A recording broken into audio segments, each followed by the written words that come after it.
Okay, well, nice. Yeah, you look nice. Me and you, we got beautiful skin, both of us. Yes. That's why white people don't like us. Ooh. We are here with Onika. She is a survivor. And we're just going to talk a little bit about your experience, Okay. and just the strength that it takes to be a survivor. Okay. So tell us, what kind of cancer did you have? I'm a survivor more than once. Mhm. I'm a survivor 3 times from 3 different cancers. First one I experienced was cervical cancer, stage 3. Chemo, radiation. Um, a lot of people, if you never experience it or you don't have a loved one that's dealing with it, you don't know the pain, you don't know the depression, you don't know none of that because you have to tell to yourself, give you the strength to fight to stay alive. That stuff is poison. They don't really tell you the truth about it. From cervical cancer, after I thought I was completely done, then breast cancer came.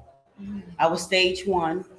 Um, I had to do a little bit of radiation on that one, and they had to remove one of my lymph nodes under my arm. After that, I thought I was done. I had to deal with colon cancer, Mm. and colon cancer is nothing to play with. Um, doesn't matter what stage you in, it do a lot of different things to your body. To going to the bathroom, you have to change your eating. You really do, because if you don't, it don't make it better. Yeah. You do need to believe in God. Prayers help That's what I all was the going to ask time. you. What did you do? Like, how did you? Cause 3 times. 3 times. With How the did point, you keep the faith? My faith is what kept me strong. That didn't want to not say I don't want to live anymore. Mm-hmm. I love my God, and I just pray and pray. Have people pray for you. Another thing about with cancer, when people find out you have cancer, they'll tell you they'll be there for you. A lot of people will disappoint you. It'd be family, friends, and you have to get to the point of cutting them off. And you don't want to be around anything that's negative that stress you out while you battling cancer. Who did you have to support you? Like My mother. Your mom. My mother is my rock. She did everything, cleaned up, the throw up, everything. Um, and my mom is not young. My mom now is 87 years old. And I'm her baby daughter out of all her children. And I'm the only one out of all my sisters had cancer more than once. Mm. So did anybody else in your family have cancer at all? Well, breast cancer runs on my mother and father's side. No one in my family had cervical or colon. But other things running on my mom's side, lung, kidney, ovarian. And now, they used to always say it's be hereditary, but it don't have to be. Because no one in my family never had colon. And how I found I had colon was I seen the signs when I went to the bathroom, and I had a little bit of blood. And then my doctor took blood work and it came back positive. So it's like we got on it fast because if you don't catch it early, it starts spreading. How long was this whole ordeal between the time you found out the first time? The first time I found out was 2009 going to 2010. All the way up to say 2010, 11, 12. I say 15, 16. So my body just been beat around. You look good, though. Thank you. If you wouldn't said nothing, I would have never known. You look good. Thank you. You have to say to yourself, I have to be my fighter, my cheerleader. You can't depend on other people being your cheerleader. You have to be your own cheerleader because at the end of the day, people are going to still disappoint you, and especially if you depend on them. And it be mainly family members, even people that you've been there for as friends. You would think they'll be there for you, but when people got so many excuses, that's the sign right there. So how do you live your life differently now that you're a survivor? Like, what things do you do differently? I'm more into my God. I'm more into myself. Um, I really removed myself from a lot of people. I didn't have to owe them no explanation Mhm. at all. I think by me experience and dealing with cancer, it made me wake up and grow up more as a woman. Mhm. Um, I have a lot of patience with my tolerance, Mhm. and I don't like to be around people that complain because we are blessed just to still be here. Yeah. You know, if you don't know that person struggle or trials and tribulations, and you come around them and complain, Mhm. you should be thanking your God that you live in. And I think a lot of people don't know about God or forgot about God, but they need to get back into Him because He do make things work, and He's an awesome God. Because I'm here to talk about my testimony. Yeah. I'm at the age of 53 now, and I started at 41 with cancer. Mm. Hmm. What three things would you tell somebody that just got diagnosed with cancer? I would tell them my experience when I first found out. I went by myself, Mhm. and that was the worst experience ever. After I got the bad news, um, I was like walking out the hospital like in a daze Mhm. and just crying. And I can remember this lady said, "Can I hug you and pray with you?" And I was like, no. Mhm. Why I said no is because you today in time you have to watch people that say they want to pray for you. You don't know what kind of prayer they're Mhm. doing. They could pray that you could die. Mhm. They could pray that you could live. You don't know what they praying if you don't know them or what kind of religion they in. Mhm. So I told her no, but she said, "Well, could I hug you?" And I told her, "Sure." Mhm. She said, "I hope everything work out for you." Um, well, I would tell a person that experienced with it, first soak it all in with yourself. Mhm. Um, Cry. It's not wrong with crying. It's not wrong with screaming. Um, and sit down and tell your loved ones, the people that really know that you need to tell, not the outsiders that the associates or whatever. You don't need them in your life because they're gonna make it worse for you. I think that too. Therapy works because sometimes going on with cancer, that you have, you might need to talk to somebody that's a stranger compared to like a loved one or a friend. And then just keep fighting. Keep on looking in that mirror. How Mary J. Blige say, "I'm gorgeous." Yeah. Good Just morning, keep on, gorgeous. good morning, gorgeous, Absolutely. and just keep on saying, "I can do it. I can do it." You have to. Don't give up, because when you give up, God gonna give up on you. Mhm. Well, thank you so much. It You was so nice welcome. talking to you. Can I have? Thank you. Thank you. I still get emotional about I it. understand. It's happy okay. tears though, Yes. And you're here for a reason to encourage other and help people, people. to help people and And tell we your gotta learn story. how to start sticking together as women. Yep, that's true. It's bad. Yes, it is. It's bad. But I thank you. And keep I up the thank you good for work. being open and being available to talk because You're some people welcome. hold that in. Yeah, So I appreciate you. I appreciate you. Thank Thank you. you. All right, I'm gonna let you go. All right. Hello, we are here with Selina. She is a 3-year cancer survivor. Um, she comes from a family of survivors, and she's also a nurse. What is it called? Oncology nurse at Children's Hospital. Oncology nurse at Children's Hospital. And you're a twin. Yes. And I have twins too, so we are already connected. Okay. Do you mind telling us what kind of cancer you had? Yeah, I had breast cancer. They put it in the early stage. So the only thing I had to do is 6 rounds of chemo. And the only real issue I had is no one actually knew that I had breast cancer until my hair and my eyelashes and my eyebrows fell off. After that, that's when everyone knew. But once I put a hat on, you would never know that I had breast cancer. Did you tell people? I actually told my family knew. Mm-hmm. I didn't tell my friends, and my coworker, my manager knew, but I didn't want the pity party, Mm-hmm. so I didn't tell everyone. Mm-hmm. It wasn't until actually when I rang the bell, put it on social media, people was like, "Oh, wow, we was wondering why we never heard from you." But I decided to do it to myself. Only me and my family knew. Okay. I imagine you had the support from your family. Like, what kind of things did they do to support you during this time?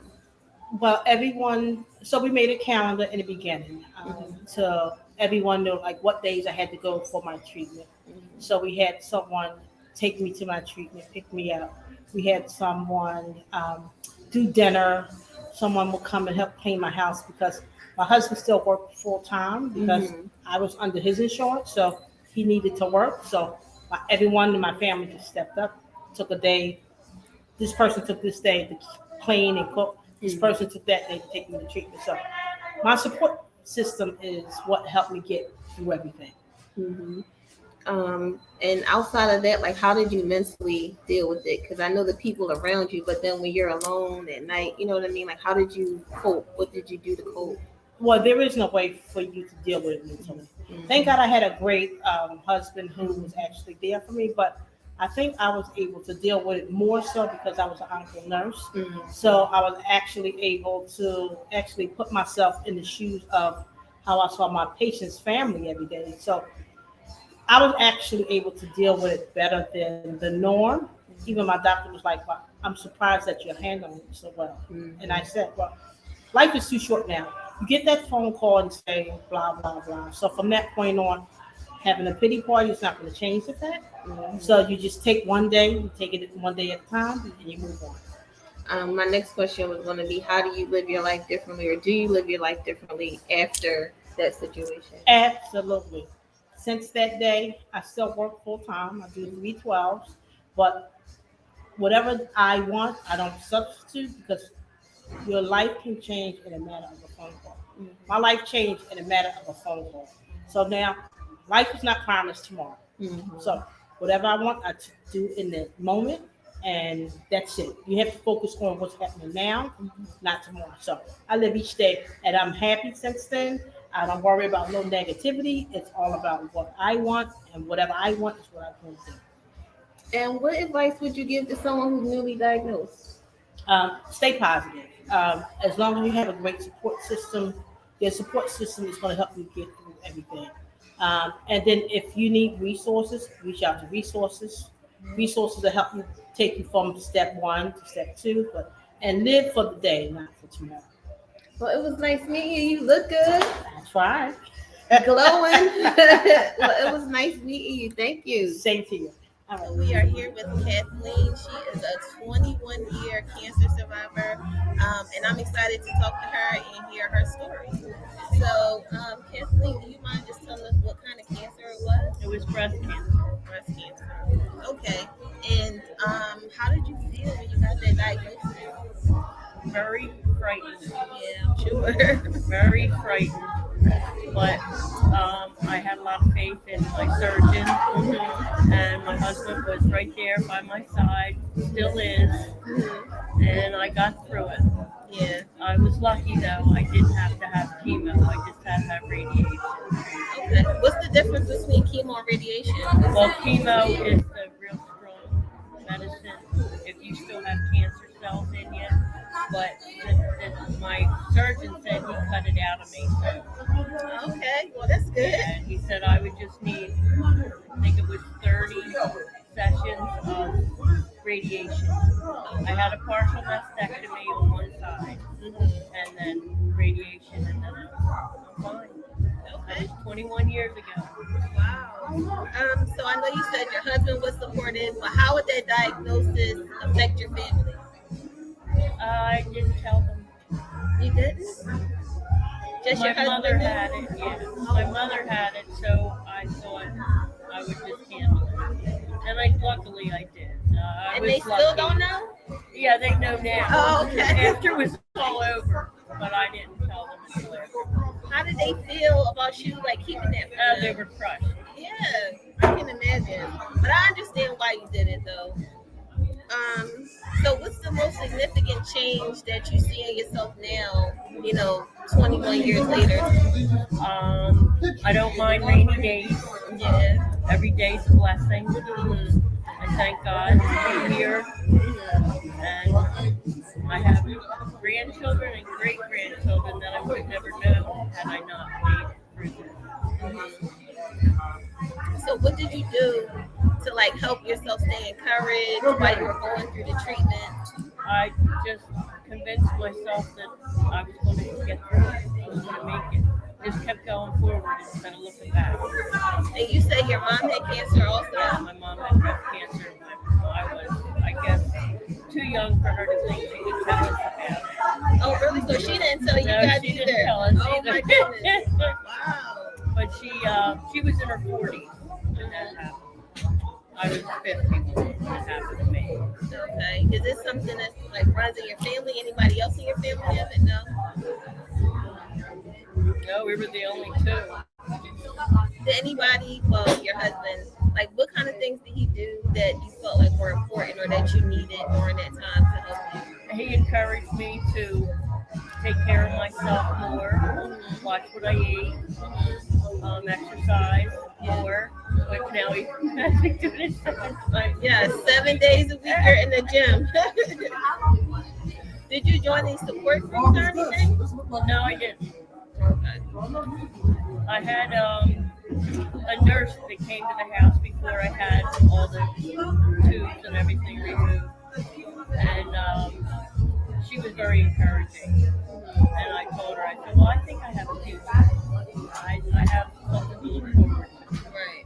And I did. That's what kept me going. I felt like I had a future and I was going to work at it. So, what 3 things would you tell somebody who just got diagnosed? Do what your doctor says, be positive, and keep going forward. Don't look back. Keep going forward. Kathleen, it was nice to meet Okay, it you. was nice meeting you too. Thank you. Okay, I'm ready for you. All right, There we go. so we are here with Brother Leon. He is newly cancer free, so we thank God for that. And I'm just excited to be here to hear his story. So do you mind telling us what kind of cancer you had?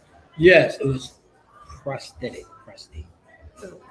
And so, what was it like when you got the call and found out that you had cancer? Wasn't even a call. I went back for a follow-up, Mm-hmm. and they were following my PSAs for some time because it was accelerating, but I didn't know what PSA was or what a urologist was or how they check for cancer. Mm-hmm. But when they did check and told me to come back, she looked me in my face and said, "You got cancer," and I was like, "Who?" And then I had to accept reality. So it was really a shock. That seemed like a death sentence and just a haunting at one time. And how was it when you had to, go to your family with the news? I felt that I was alone for a minute because people didn't believe they kind of, not Superman, not Right. Batman. He's invincible. He's never sick. Never been in the hospital except for that thing. Mm-hmm. They said, no, but they didn't. I didn't see acceptance, and I was concerned.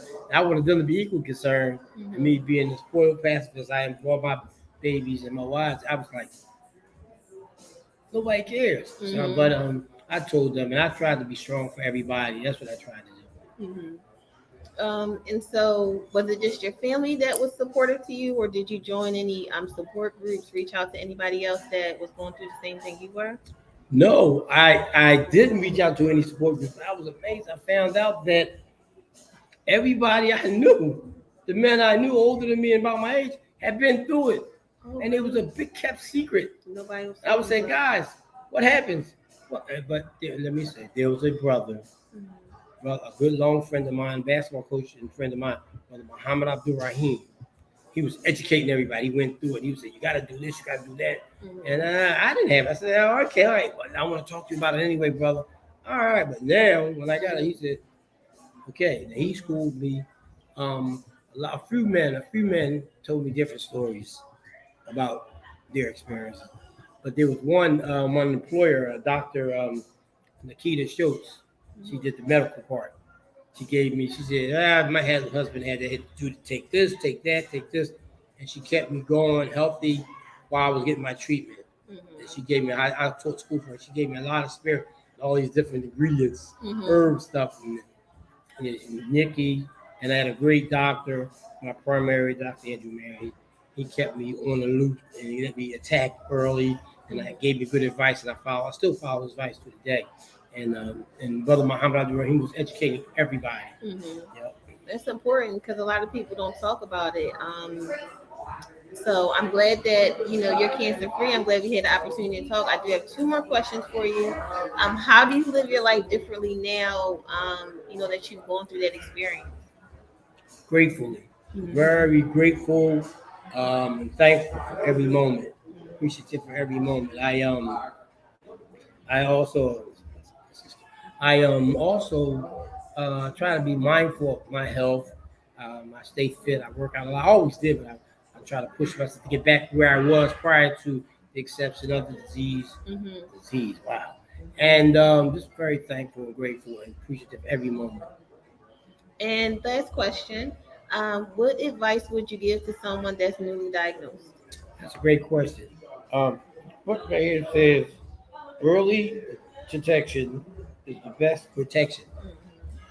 You have to get checked. Men, I don't know why. I didn't do enough research yet. I'm glad I'm beyond that. It happened so fast, so suddenly. I didn't get a chance to go and study. But men get it. African American men of color. We should always get a check, our health check, our blood work, and ask about PSA. This is common, and you don't have to wait till you get older, having large prostate and all that. You have signs going on you don't even know, and we do things to our bodies now that enhance it, like additional testosterone inducement and stuff for reasons, whatever, that we don't really need to do. So I would say that you would make sure you get health checks and all of that. And for those, I want to say one more thing, for those who survivors, as we call ourselves, and things that I'm using these new terms now, remission. Remember when someone gets baptized, so they say, the Father said, oh, they dip you down and then you clean, you save, hallelujah. But you have to survive. The devil don't take days off. Thereby, the Muslim, they say, I'm a Muslim now. And great, you're a Muslim, your sins are clean. Go home, take a shower, live your life, the rest of your life righteously. But you got to survive. You got to be righteous. You got to follow the principles because the devil don't take off. Or you'll be back out there in the disease world again. Same thing with, they say that cancer is in remission, meaning they're treated, or it's undetected. They're hiding out. They're dispersed. It's dispersed. It's not collected. But that insurgent, knowing that if you don't take care of yourself, it can develop, collect, and arise and attack another part of your life again and take you out of here. So you have to be mindful of that, and be thankful, and be prayerful and thankful and cautious about your health. Well, thank you, Brother Leon. It was nice talking to you. All right, we are here with Mensah. He is cancer-free 2 years. So we're just going to talk a little bit about your experience and just try to give some inspiration to those that may be newly diagnosed. Okay. So do you mind telling us what kind of cancer you had? I had stage 3 Hodgkin's lymphoma. Okay. So I'm not familiar with that one. Is that like a blood cancer? Yeah. Oh, blood cancer. Okay. And how did you find out? What was that experience like? Also? So a lump had developed like on the left side of my chest, and it was painful, and I thought I might have pulled the muscle or something like that. So I was like, if this don't, I put some ice on it and stuff, and I said, if it don't go down in the next couple of days, I'm gonna go to the doctors. So the next couple of days came, and I started sweating and having hot flashes and feeling crazy. So I went to the ER, and they did an X-ray. And the doctor was like, I don't like what I'm seeing. I'm gonna do a CAT scan. So they did a CAT scan, and he was like, it looks like you got lymphoma, but I'm not sure. You gotta go get a biopsy.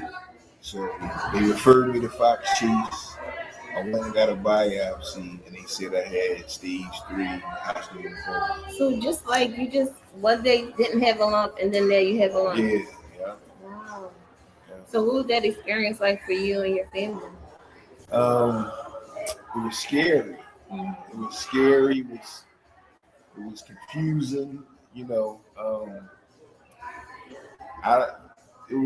just it's like a devastating thing to hear. All kind of things start going through. You think about your kids, you think about your family. And the first day I found out, I was messed up. And to the point where I told my brothers, and I didn't even want them to tell anybody else. And then when I woke up the next morning, I was just like, you know what? I'm gonna beat it. I'm fighting and I'm gonna beat it, and there's no doubt in my mind that I'm gonna beat it. And I kept that same mentality the whole time, never let any doubt creep in, and prayed, and asked everybody else to pray for me. So, did you join any support groups? Like, what other support did you have? Mainly my family and friends. I ain't really joined no groups or nothing like that, but just my family and friends. Okay. So how did that change, like, how you live your life now, like being a survivor, going through that whole situation? I don't take small things for granted. I don't take a lot of things for granted that I used to take for granted. Just waking up every day, having the use of your fingers and your toes, things that people take for granted every day. Like I wake up and I pray and thank God for, getting me through this whole situation. So how was the treatment? What did they do to treat it? So I had chemo. It was like 4 different chemos. I had to do 12 sessions of chemo. I wound up beating it, and then I went and got my 5-month checkup, and it came back. So they gave me a more aggressive chemo this time, and I wound up beating it again. But they gave me chemo and radiation this time, the second time. What's the difference between chemo and radiation? Chemo is like a liquid. I don't know about other people, but mine, it was like these 4 bags, and I had a port, and they would put it, it'll go through my port, and the side effects were just crazy. You get a neuropathy, you can't feel your fingers and your toes, and you get black spots all over your body, chemo brain, so it's a lot of, the side effects is crazy. And with the radiation, it was just, they pinpoint the spot. I'm sorry. No, okay. All right, go ahead. They pinpoint the spot that it is, and they focus the radiation on it. So I had 20 sessions of radiation. Wow, what was the recovery like? Because I imagine you had to recover from the radiation and the chemo. It just made you tired. It just made you tired, and like the side effects. The side effects from the radiation wasn't too bad, but the chemo was bad. Like you get sores in your nose and your mouth, lose feeling in your fingers. You're nauseous and hungry. It's bad. Yeah. Give to someone who's newly diagnosed. Try to keep a positive mental attitude. Never give up fighting, and pray, and stay positive, and don't let any doubt creep in that you can beat it, and try to get some like support. I mean, me personally, I met people from having cancer that had it, but I didn't know anybody before that I was close to. But now I know a lot of people, and a support group is good too. But if you don't have a family and friends, but yeah, that's about it. Well, thank you. It was nice meeting you. You too. Have a good evening. All right, have fun today. All right, you too. All right, we are here with Miss Jamillah, looking lovely, I might add, and she has been cancer-free since March. We're just going to talk a little bit about your experience and just try to give some inspiration for somebody who's maybe newly diagnosed. So do you mind telling us what kind of cancer you were diagnosed with? Yes, so back in January, I was diagnosed with breast cancer. It was actually my second mammogram, just going in for a routine mammogram, and had to come back. They called me and said they found a little something, nothing to worry about, take some more images. Okay, no problem. I went back, they did a biopsy, they took more pictures, did a biopsy, and called me back a few days later and said they found breast cancer. It was small salt-like crystals, so I would have never felt anything. So definitely getting the mammogram, that was there. My mom prior to that, she had breast cancer maybe 4 years before. Hers was stage 0, mine was stage 1. She didn't go through nowhere near as much as I did. Her She just had her surgery. I had surgery and only in the beginning had to get radiation. Once the pathology report came back, a little bit of the cancer passed through to my lymph nodes. So then they decided, okay, we recommend chemo. So I had to go 4 rounds of chemo, which was unexpected because I was devastated of having breast cancer in general. But just the fact that in the beginning they're like, okay, no chemo, but then come to find out after my surgery, I had to have it. Throughout this whole journey, I cried literally the first time when they told me that I had breast cancer, and that was it. Really? That was it. That was it. And it was just like I prayed about it, and I felt like I had to be strong for my daughters. I have 2 daughters, 20 and 12, and I had to do what I had to do for them. I said, and it's funny because I would tell my daughters all the time, you got to learn how to do this because I'm not going to always be here. When I found out I had breast cancer, I'm like, wait a minute. I say that, but I ain't mean right away. Like, I'm like, I ain't going nowhere no time soon. So whatever the doctors laid out, it's like, okay, this is what I have to do. And I did it. What was that like telling your daughters? My oldest daughter, it was a little easier telling her because of course she's older. But I was nervous, of course. I initially told my mom first, my sister. Then I had to get myself together to tell my daughters. The oldest one, she did pretty good. After she got off the phone with me, throughout the whole journey, she tried to stay strong for me. As long as I was feeling good, she was good. But when I broke down, she didn't break down to me. She broke down to her dad.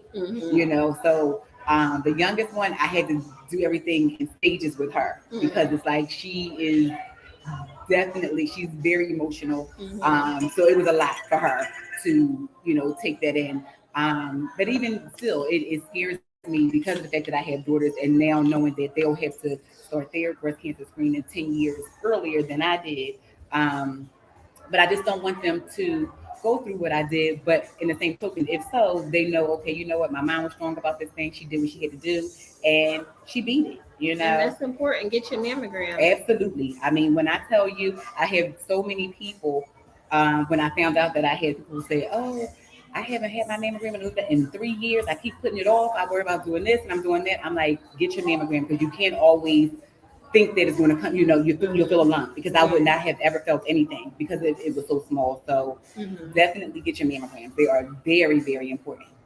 So you said you only cried once. Do you think it was just your faith that just allowed you to be strong? I know you had your mom and your kids to support you, but outside of that, like, what was it that kept you together? My daughters.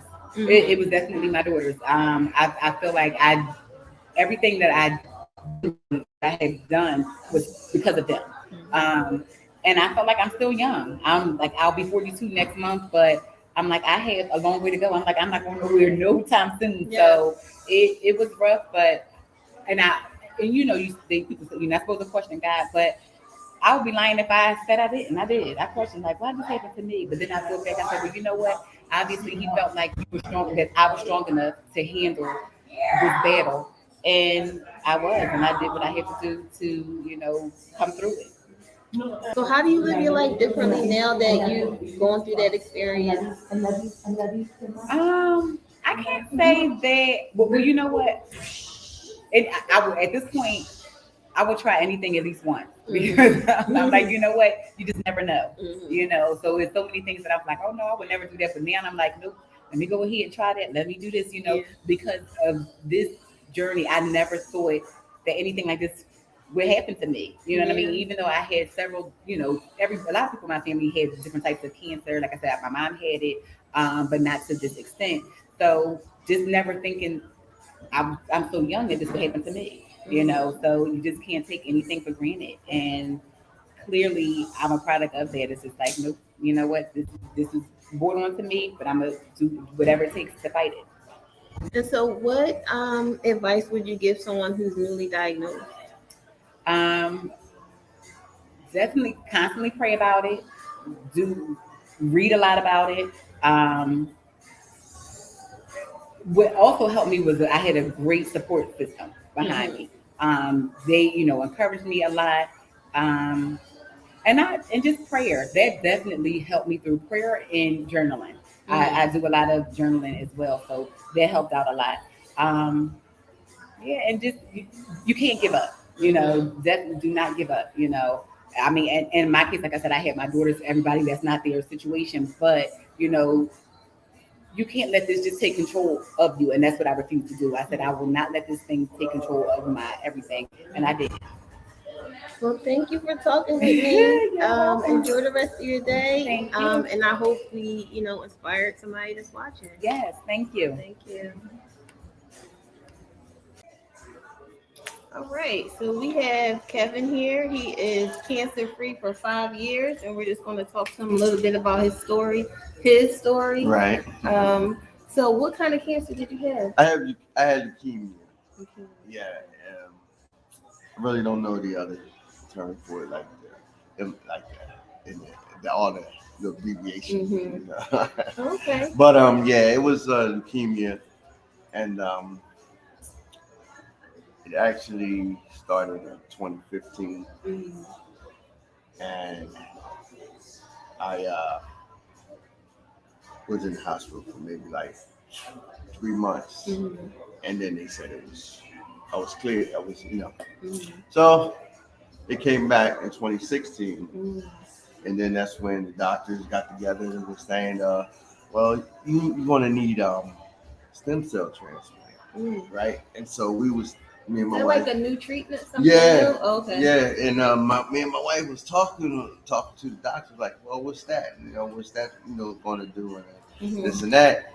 So then they was like, well, if you don't get it, because first when they told us the stem cell transplant, it's like a 25% chance of survival, whatever, or curing, So it was like, all right. So we thought about it, and I was like, well, I might as well just go ahead and get it done. Yeah. What's the harm could be, So I went and I did it.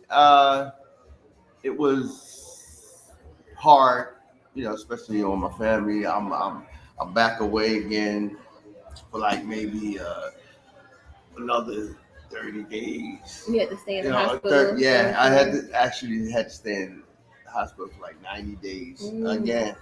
Like, it was hard, but that's something that I had to get. I had some great doctors though. Like Dr. Fry, Jackie Smith, the oncologists, they was great. So. And what was your support system like outside? I know you said your wife. Outside of it was actually just my wife, and I guess the people that I knew was praying for me to pull through, and this and that. But mainly my wife stuck by my side for the whole thing. Did you join any support groups or anything? No, I didn't. I was actually my main focus was just getting better and try to get back to work, because when that happens, you fall back on your bills, and then everything you just try to catch up. So that was my main concern on getting. So like when you first got diagnosed, like what was that like? Well, for me, you wouldn't, like most people would be like, oh yeah, right. But for me, it was like when it first happened, it was crazy how it happened, because we went on like to great adventures with my kids and stuff, right? And so I was like, all right, we was having fun. I was like, we was getting on every roller coaster. You didn't know yet? No. Okay. I didn't know, right? So we getting on every roller coaster there is, right? So the last one I got on, I was like, my neck started hurting and I started getting headaches, right? So I was like, man, I was like, well, I can't get on nothing else. I'm good. So I get home, get to work, go to work. So I said, well, I figured I'd take ibuprofen, see the headache would go away. Headache went away. Then it started, coming back, at the end of my work days. Hey, how come I'm getting a headache? So I was like, and this was like around July 5th, something like that. I think like 17 days later, I decided, oh well, let me take my butt on to the hospital. So I went to the hospital and they took my blood. And then next thing you know, it was like they came back talking I needed a blood transfusion. I was like, huh? They was like, yeah, you lost like 6 pints of blood. I'm like, how? I'm like, what? I'm like, how? I'm like, I wasn't, it wasn't, I wasn't bleeding nowhere or nothing. So they did a bone marrow, and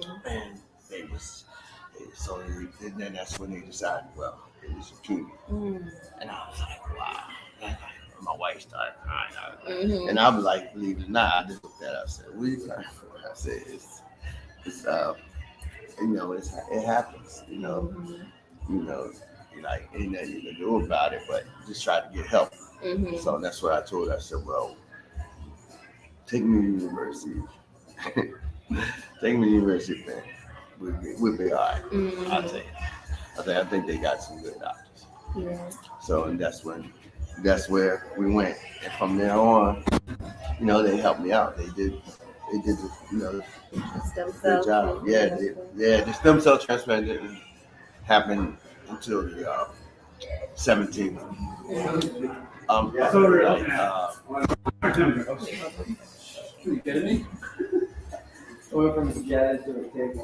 Yeah, the stem cell didn't happen until 2017, and from that day, it was like I had to.